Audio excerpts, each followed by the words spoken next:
이루어진다. 꿈은 이루어진다라고 하는 말씀을 여러분들에게 오늘 하나님의 말씀을 전해드리겠습니다. 하나님께서는요, 성경에 보니까 택한 자들은 반드시 꿈을 주시게 되어 있었습니다. 노아 같은 경우에도 방주를 만드는 꿈을 그에게 주셨고요. 또 아브라함은 믿음의 조상이 되었고 하늘의 별, 또 바닷가의 모래와 같은 그 꿈을 그에게 주셨습니다. 오늘 본문에 나오는 이 요셉은 애굽의 총리가 되라고 곡식단이 자기에게 절을 하고 또 해와 달 별들이 또 자기에게 절을 하는 그런 꿈을 주셨던 거예요. 그래서 그 하나님께서는요, 이 꿈을 통해 가지고 하나님께서는 하나님의 일을 계획하시고 하나님의 때가 되어서 그 사람을 세워서 구원과 생명을 살리는 일을 감당하게 해 주셨다라고 하는 것입니다. 꿈을 이루기 위해서는 하나같이 다 처음부터 그냥 꿈을 이루게 하신 것이 아니라 시련을 통해 가지고 그 꿈을 이루어 가셨다는 것을 볼 수가 있었습니다. 여러분, 욥기를 보면은 욥처럼 시련이 많은 사람은 없었을 것입니다. 사람이 가장 소중히 여기는 것들 다 잃어버렸습니다. 사람이 살아가면서 소중한 게 뭡니까? 첫째는 재물입니다. 재산, 돈, 이런 것들을요 완전히 다 잃어버린 것이었습니다. 또 중요한 게 뭡니까? 가족입니다. 자녀입니다. 다 잃어버렸습니다. 자녀들 10명이 다 불에 타서 그냥 집이 불에 타가지고 완전히 다 죽어버리는, 다 잃어버린 거죠. 또 중요한 게 뭡니까? 사람 살아가면서 건강입니다. 근데 건강을 다 잃어버린 것이었습니다.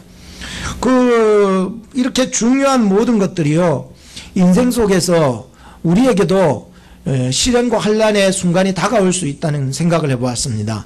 여러분, 우리 인생 속에서도 인생의 대풍이 불 수 있지 않습니까? 인생에 불같은 시련이 올 수 있지 않습니까? 마치 스바 사라온과 갈대아 사람들 쳐들어와서 우리의 모든 재산을 다 뺏어 가듯이요, 세상에 내가 알지 못했던 그 사람들이 나의 어떤 재산들을 조금씩 다 뺏어갈 수 있지 않습니까? 그래서 우리가 가지고 있는 모든 것들을 다 잃어버릴 수가 있는 환난들이 있다는 것이지요. 그 부인은 어떻게 했습니까? 하나님 욕하고 죽으라고 도망가 버렸습니다. 그 친구들은 와서는 자꾸만 자기를 정죄하고 막 욕하기 시작했습니다. 여러분들, 욥기서에 보면 마귀가 나타나요. 마귀가 하나님께 했던 말이 생각이 나네요. 욥이 까닭 없이 하나님을 경외할까요? 아니잖아요. 까닭이 있으니까 하나님을 경외하는 거 아닙니까? 오늘도 우리 신앙생활 하면서 까닭 있는 신앙생활 때문에 우리 신앙생활 한 사람들이 많다고 생각합니다. 왜? 기도할 때 보면 알죠. 하나님 건강 주시옵소서. 우리 까닭이 있다니. 건강 없으면은 하나님 안 믿을 건가요? 하나님, 우리 자녀들이 잘 되게 해주십시오. 그것이 우리의 인생에, 우리의 신앙에 까닭이 되어버린다면은, 만약에 자녀들이 아프거나 병들거나 이렇게 하면은 그 까닭 때문에 하나님을 경외하지 못하게 될까요? 여러분, 한번 생각해 보세요. 하나님이 나의 가진 재물, 하나님 나에게 물질을 주시옵소서. 물질 많이 축복받아야 되죠. 그렇지만 이것이 나에게 신앙생활에 있어서 까닭이 되는 것이 아니라는 것이죠.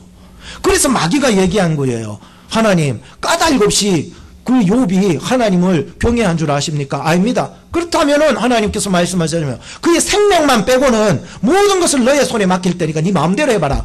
그래서 이 마귀가 와가지고 마구잡이를 재산 다 불사질러 버리고 사람들이 와서 다 빼앗아 버리게 만들고 자녀들 다 죽여버리고 말이죠. 부인 도망가게 해버리고 말이죠. 건강 완전히 악화시켜서 완전히 온몸에 악창이 들어가지고 막 도저히 일어설 수 없는, 회복될 수 없는 상황까지 만들어 버렸지 않습니까? 친구들이 와서 마귀가요 모든 상황과 배경들을 들어서 완전히 욥을 넘어뜨리려고 만들어 봤습니다. 근데 놀라운 것은 제가 이 욥기 1장 20절을 보고 깜짝 놀랐습니다. 욥이 일어났다는 거예요. 이런 상황 속에서 욥이 일어났다는 거예요. 사람들은 다 무너집니다. 까닭이 있는 신앙생활을 한 사람들은요, 그 까닭을 제거해버리면은 자기의 소유물, 자기가 가져 있는 거, 자기가 의지했던 거 빼내버리면은 하나님마저도 안 믿을 소지가 많기 때문인 것입니다. 그런데요, 욥이 이런 상황 속에서 일어났다는 거예요. 다시 일어났던 것입니다. 그리고 하는 말이 적신으로 왔으니 그냥 빈손으로 왔다는 거예요. 몸뚱아리 그냥 빨간 몸뚱아리 그냥 그대로 왔는데 이 몸뚱아리대로 나 간다고. 주신 자도 하나님이시고 취하신 자도 하나님이시다. 오직 하나님의 이름만 찬송받을지어다 하면서 하나님 앞에 엎드리며 경배했습니다. 하나님께서요 인정했잖아요. 욥과 같은 사람을 이 세상에 너 본 적 있느냐? 하나님이 인정한 사람, 하나님이 세운 사람, 하나님이 택한 사람은 반드시 어떤 시련과 어려움과 잃어버리는 손실 속에서도 반드시 다시 일어나더라 말이죠. 하나님 앞에 나아가고 하나님 앞에 엎드리고 하나님을 경배하고 하나님을 찬양할 수 있다는 것을 알게 되었습니다. 왜? 하나님이 인정한 사람이기 때문에. 여러분들이 어려움이 있고 시련이 있을 때에 하나님이 택한 자 자세히 한번 보세요. 유의 있게 한번 보세요. 아, 하나님이 택한 자는요 반드시 하나님 앞에 나옵니다. 하나님 앞에 경배합니다. 하나님 예배합니다. 하나님 앞에 엎드립니다. 근데 자기 것 조금 손실되었다고 말이죠. 막 이게 모든 신앙이고 뭐고 뭐 예배고 뭐고 다 때려쳐 아프면은 그게 어디 신앙입니까 그게? 오늘 저는 이 본문을 보면서 요셉에게도 요셉에게도 하나님이 어떻게 역사하고 형제들과 그 아버지에게 하나님이 어떻게 역사하시며 드디어 바로 그 애굽의 바로왕에게도 하나님은 어떻게 역사했는지 우리가 상상할 수 없는 하나님의 역사가 이 모든 사람들에게 착착착착 진행되어 나가고 있는 것을 보았습니다. 오늘 본문 얘기는 물론 다른 본문도 중요해요. 진짜 중요한데 오늘 본문 얘기는 진짜 우리 신앙생활에 있어서 매우 중요한 것입니다. 첫째로 요셉에게 역사하신 하나님의 모습을 살펴보고자 합니다. 요셉의 모습을 보니까요 참 눈물이 많은 사람이에요. 울어야 할 땐 좀 울어야 됩니다 여러분. 울어야 할 땐 울어야 역사가 나타나지요. 울어야 할 땐 울지도 않고 맹숭 있다가 어떡하라고요 그러면은. 할렐루야. 네. 울어야 할 땐 우는 사람이 필요하다는 거예요. 요셉은요 형제들과 만났습니다. 그리고 변화되었어요. 형제들이요 변화가 됐어요. 형들이. 지난 시간에 말씀드렸지만 옛날에는 동생을 지켜주지 못했잖아요. 요셉을 지켜주지 못하고 오히려 아버지 마음을 그렇게 고통스럽게 했던 자들이 이제는 그 막내 동생 베냐민을 지켜주는 그 모습, 진짜 목숨 다 바쳐서까지라도 지켜주려고 했던 그 변화된 모습, 거듭난 모습, 이 모습 속에서 완전히 놀라운 역사들이 일어나기 시작했잖아요. 요셉의 마음속에 뭐가 되살아났냐 하면은 가족애가 다시 살아나기 시작했던 거예요. 가족애. 그동안 어릴 적에 티네이저일 때 붙잡혀 가가지고 내굽에 홀로 그래 살면서 지금 오랫동안 밖에서 이렇게 살다가 이제 가족이고 뭐가 아무것도 없었던 가족 사랑, 옛날에도 늘 미움만 받았던 그런 속에서 이제 뭔가 가족애가 살아나기 시작했던 거예요. 이 감격의 순간에 주변에 옆에 있던 그 수종드는 사람들을 다 물러가라 하고는 방성대곡했다는 거예요. 방성대곡이 뭡니까? 울었다는 거예요. 얼마나 크게 울었는지요. 막 애굽에 밖에 있는 애굽 사람들이 다 들을 정도로 울었고 그 바로의 궁전에까지 들릴 정도로 성경에 보니까 울었다라고 해요. 여러분들 우는데 무슨 체면이 필요합니까? 진짜로요. 정말로 우리 속에서 하나님이 주시는 그 울음이 터질 때에는요. 진짜 한나도 보세요. 한나 무슨 체면이 필요하십니까? 한나도 성전에 가서 진짜 하나님 앞에 울고 그러니까 그 엘리 제사장이 술 취했냐고 그렇게 얘기했잖아요. 술이 아니다. 가슴에 한이 있고 통곡할 게 너무 많아가지고 하나님 앞에 울어야 될 때 우는 거예요. 막 미친 듯이 우는 거예요. 막 방성되고 가며 우는 거예요. 술 취한 사람까지도 막 저는 보여도 괜찮아요. 체면이 필요 없어요. 우는 거예요. 저는 이 요셉을 울게 했던 것이 뭘까? 저 묵상을 해보면서 가족 공동체의 사랑이 이를 회복시키고 있었구나라고 하는 것을 알았어요. 함께 울 수 있었던 거예요. 함께 웃을 수 있는 그런 공감대가 이루어졌다는 거예요. 전에는 전혀 안 이루어졌거든요. 공감대가. 근데 이제는요. 하나님 안에서 저들이 변화되고요. 거듭나고요. 정말로 동생을 지켜나가는 그 모습, 아버지의 마음을 깊이 깊이 생각하면서 나가고, 이런 모습들 속에서 가족 애가 살아나면서 가족의 그 사랑의 공감대가 이루어지기 시작했던 거예요. 함께 울 수 있었던 거예요. 함께 웃을 수 있었던 그 가족 공동체 말이에요. 우리는 예수 그리스도 안에서 한 가족임을 잊지 마시기 바랍니다. 사는 사람이 아파할 때 함께 아파해주고, 다른 사람이 즐거운 일이 생기면은 함께 웃어줄 수 있는 그런 마음들이 생겨야 된다라고 하는 게, 이런 가족 공동체에서, 가족 공동체로서의 이 예수 그리스도 안에서의 이런 공감대가 이루어질 때 교회는 한 가족이 될 줄로 믿습니다. 이런 사랑이 회복이 되어야 놀라운 역사가 일어난다니까요. 저는 저를 가만히 생각해 봐도 집에 가도 별 말 안 하는 경상도 사람이래가, 애는 어딨노? 밥 먹자는 거예요. 자자. 뭐 더 이상 할 말은 없죠, 사실. 그래서 참 목회자로서 이렇게 내 표현이 굉장히 많이 부족하구나.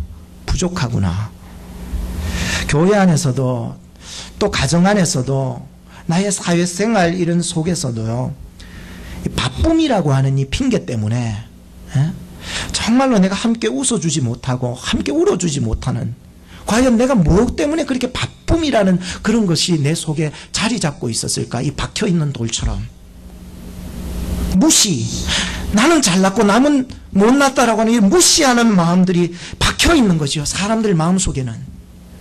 그래서 함께 웃어줄 수 없고 함께 울어줄 수 없는, 내가 최고이기 때문에, 염려 때문에, 뭔 그렇게 염려를 다 내가 짊어지고 염려 안에 돌멩이가 내 마음에 탁 박혀가 있으니까 함께 웃어줄 수 없고 함께 울어줄 수 없는, 그래서 공감대의 부족함을 나 자신 스스로가 목사로서 많이 느꼈기 때문이었습니다. 예수님의 모습을 보면서, 예수님께서도 성경에 보면 울었다는 이야기가 나올까요, 안 나올까요? 나옵니다. 3번 나옵니다. 첫째는 요한복음 11장에 나사로가 죽었을 때 우셨습니다. 두 번째는 누가복음 19장에 예루살렘 성을 바라보면서 우셨습니다. 세 번째, 히브리서 5장 7절 말씀해 보면, 히브리서 5장 7절에 나와요. 겟세마네 동산에서 심한 통곡과 눈물로 하나님께 간구했다라고 기록하고 있어요. 하나님 안에서 이 사람들을 보면서 울었다는 거예요. 요셉의 눈물은요, 오늘 창세기에 보니 8번이 기록이 되어 있는데, 창세기 42장 24절에 보면 처음 형제들을 만났을 때 울었다고 기록하고요, 43장 30절에 베냐민을 만났을 때에 마음이 타는 듯이 울었다고 하고요, 45장 2절에 보면은 오늘 본문이죠, 방성되고 가며 울었고, 45장 14절에 보면 베냐민의 목으로 안고 울고 형제들의 입을 맞추면서, 형들의 입을 맞추면서 울었다고 기록하고 있고요, 창세기 46장 29절에 보면은 그 아버지를 마중 나갔다가, 이제 아버지를 초청했으니까 마중 나가가지고 목으로 안고 울었다고 그러고, 6번째부터 8번째까지는 아버지가 이제 돌아가셨을 때 울고, 또 고향까지 가서 묻어드려야 되니까 고향 가서 묻어드릴 때 한번 또 울고, 또 돌아오면서 형제들이 이제 아버지 돌아가셨으니까 우리가 동생이 우리를 해코지하면 어떻게 그 소식을 이제 알게 돼서 그렇게 하지 않을 거라면서 형제들하고 붙잡고 막 울고 8번을 울었어요. 눈물이라고 하는 것은 성경 읽는다고 눈물 안 흘려집디다. 기도한다고 눈물 안 흘려집디다. 성령의 감동을 받아야, 성경을 읽어도 성령의 감동을 받아야 눈물이 나오요, 성령의 감동을 받아야 기도할 때 눈물이 나죠. 찬양할 때요, 성령의 감동을 받으면 울지 마라 그래도 우는 거예요. 왜? 자기 자신의 모습을 볼 수 있기 때문에. 하나님을 통하여서 성경을 보고 하나님을 통하여서 나 자신을 보니까 나의 모든 추악한 죄를 깨닫기 시작하여서 성령의 감동을 받으니까 울기 시작하는 거예요. 크리소스톰이라고 하는 사람은 이렇게 얘기합니다. 죄의 불꽃이 아무리 강렬하다 해도 눈물 앞에서는 맥을 못 춘다. 왜냐하면 눈물은 허무의 용광로를 끄며 죄의 상처를 깨끗하게 하기 때문이다. 이렇게 얘기했었습니다. 요셉의 눈물에는요, 세 가지 의미를 포함하고 있었습니다. 굉장히 참 소중한 말씀인데요. 요셉의 눈물은요, 세 가지 의미를 포함하고 있어요. 그 하나는 뭐냐? 자신의 감정을 표현했다는 것입니다.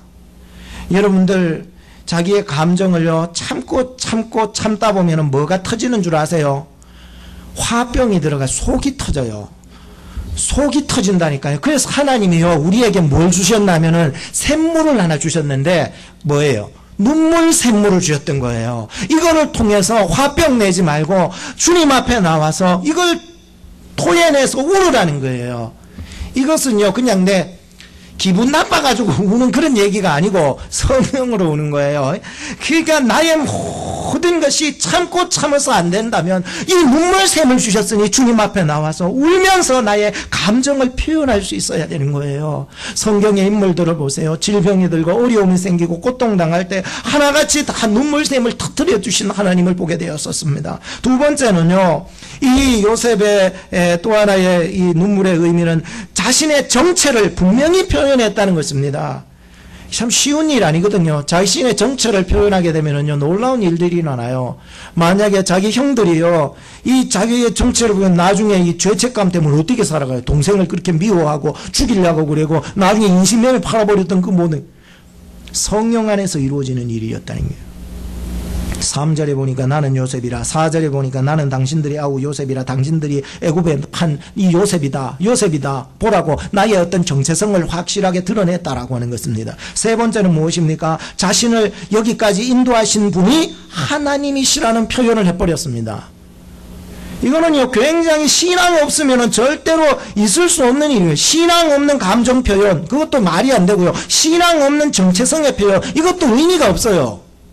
사실은 우리가 하나님 안에서 하나님께서 여기까지 우리를 인도해 주셨다, 하나님이 나를 인도해 주셨다라고 하는 그러한 나의 감정의 표현들, 하나님이 나를 인도해 주셨다라고 나의 정체성의 표현들이 하나님 안에서 이루어지고 있었다라고 하는 것이었습니다. 요셉은요, 하나님 안에서, 하나님 인도 안에서 자신을 표현했고, 변화된 형제들에게 하나님 안에서 그들을 오히려 책망하기보다도, 미워하기보다도 그들을 위로하고 격려했던 말이 무엇입니까? 격려도요, 사람의 격려로 하면은 격려가 안 됩니다. 위로가 안 됩니다. 이 요셉의 경우를 보세요. 하나님이 여기까지 우리를 인도해 주셨다. 걱정하지 마라. 두려워하지 마라.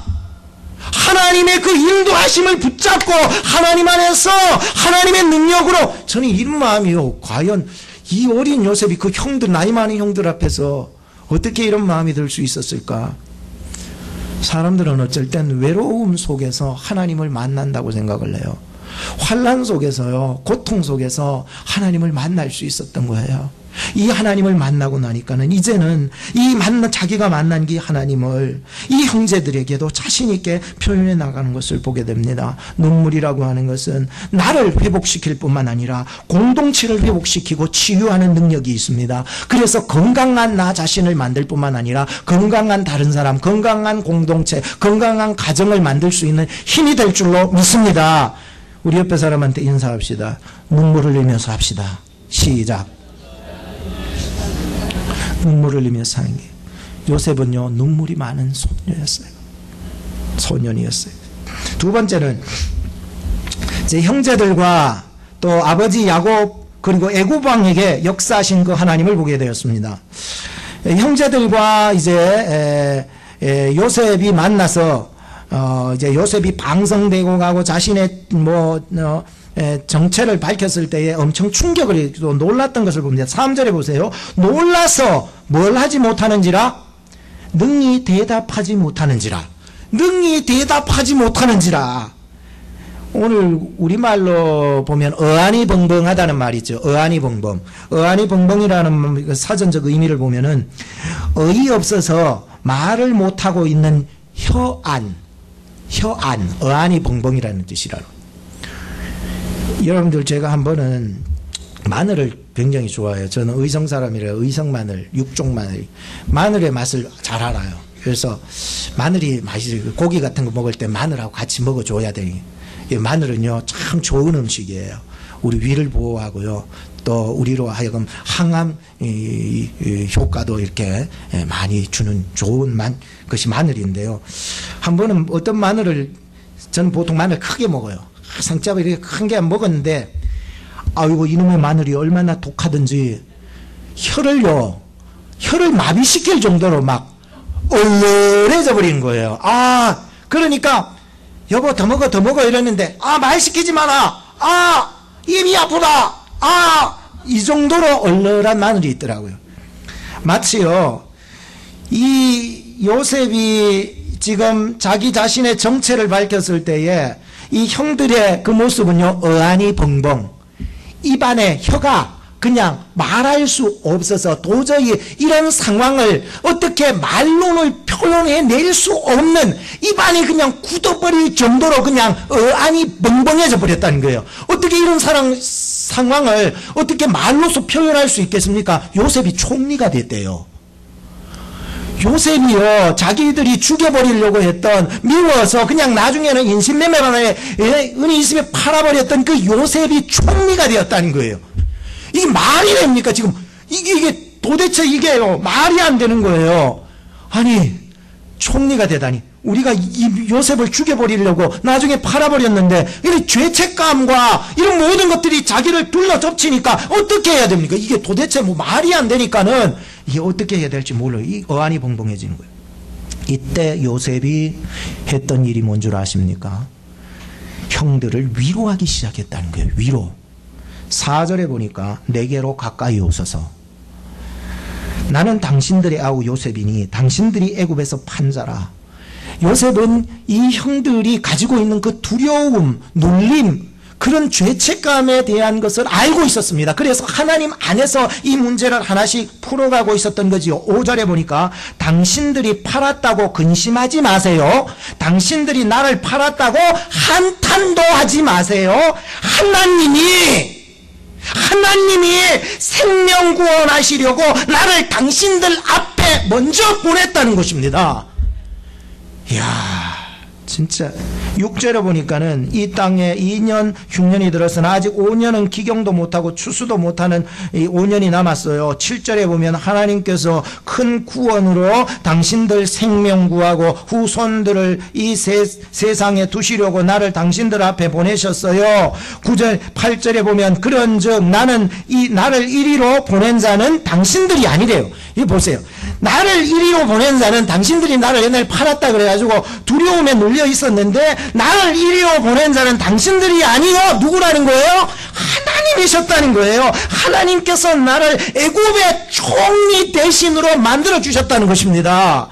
당신들은 속히 아버지께로 가서 하나님이 요셉을 애굽 총리가 되게 하셨으니 내 동생이 지금 아버지를 불러서 함께 살자고 모셔오라고 빨리 전하세요. 15절에 보니까는 요셉이 베냐민과 끌어안고 울고 형제들과는 입맞추며 울었더니 그제서야 형들이 입이 열려서 뭘 하기 시작했다?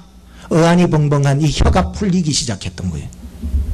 말을 하기 시작했네요. 말도 안 되는 상황 속에서 드디어 이 요셉이 형제들과 끌어안고 입맞추면서 서로 공감대가 형성이 되니까 누구 안에서? 하나님 안에서 이루어지게 되니까 그제서야 입이 열리기 시작했다는 것입니다. 예수 그리스도 안에서 저는 이 사실들을 큰 교훈을 얻게 되었습니다. 오늘 우리는 죄악으로 예수님을 십자가에 못 박은 형제들이나 다름없습니다. 요셉은 마치 구약에 나타난 예수 그리스도의 모형이라고 볼 수 있습니다. 우리는 예수님을 오늘날에도요, 우리의 죄악과 우리에게 삐뚤어진 우리의 신앙생활과 우리의 나쁜 마음과 미움과 시기와 질투와 욕심과 탐욕과 우리의 모든 죄악으로 말미암아 또다시 예수님을 십자가에 못 박고 말았던 것이었습니다. 그런데 예수님은 우리 모든 죄를 다 담당하시고 십자가에 죽으셨습니다. 그런데 하나님께서 이 십자가에 죽으신 예수님을 그 죽음에서 다시 살리사 부활을 시켰습니다. 누구든지 하나님의 뜻을 따라 예수 그리스도 안에서 함께 죽고 예수 그리스도 안에서 함께 사는 자는 모든 두려움과 공포와 눌림과 상처와 가난과 질병과 고통에서 다 해결받게 해 주신 줄로 믿습니다. 이제 그의 형제들은요, 죄책감, 고통, 눌림, 가난, 흉년에서 해결받았습니다. 하나님께서는 이 형제들과 아버지에게만 역사하지 않으셨고 이제는 애굽 왕을 감동시키사 이 애굽 왕의 입을 열어서 수레와 길양식을 주게 하시고 만약에 가족들을 다 데리고 오면은 가장 아름다운 땅에 살도록 허락해 주시는 놀라운 은혜를 부어주셨습니다. 하나님께서 하신 것이죠. 하나님의 택한 백성은요, 결코 하나님이 버리시지 않으십니다. 요셉에게 주신 꿈을 시련이라고 하는 이 과정을 통하여서 이루어 나가게 하시고 드디어 애굽의 총리가 되게 하셔서 자기 백성들, 야곱이라는 표현을 안 쓰잖아요. 오늘은 이스라엘, 즉 이스라엘, 영적 이스라엘의 공동체를 구원해내시는 하나님의 놀라운 역사를 보게 하셨던 것이었습니다. 형제들은요, 비록 요셉을 미워하고 죄악을 저질렀지만 두 번의 테스트를 통하여서 그들은 변화되었고 회복되었고 형제들이요, 요셉 안에서 치유되었습니다. 이 이야기가 마치 해피엔딩으로 스토리가 마감을 하게 됩니다. 여러분의 인생이, 오늘 우리 교회가 하나님 안에서 능히 시련을 이겨내어서 하나님의 구원을 경험하여 해피엔딩의 인생이 되기를 주의 이름으로 축복합니다. 기도하겠습니다. 하나님 안에서 택한 자녀들에게 꿈을 주신 하나님, 이해할 수 없고 까닭 없는 시련 속에서도 끝까지 하나님 앞에 나오고 하나님을 섬기며 말씀 붙잡게 하시고 눈물이 성령 안에서 회복되게 하시고 정체성이 하나님 안에서 회복되게 하시고 나의 삶과 입술에서 내 인생 전체를 인도하신 하나님이 증거될 수 있는 입술과 삶이 되게 하옵소서. 내 방법과 내 계획보다 하나님의 인도하심에 붙잡히게 하시고 그분께 다 맡기게 하시며 끝까지 주의 도우심을 구하면서 하나님의 꿈을 성취시켜 나가는 선한 도구들이 되게 하여 주시옵소서. 예수 그리스도 안에서 이 죄인을 크신 사랑으로 용서해 주시고 이제 변화되어서 하나님의 백성으로 예수님 증거하면서 복음 전하면서 사는 인생 되게 하여 주옵소서. 우리 위해서 이 땅에 오사 십자가에 죽으시고 부활하사 믿는 자 안에서 영생 천국 회복 치유 자유 풍성을 허락하신 예수 그리스도의 이름으로 기도드리옵나이다. 아멘.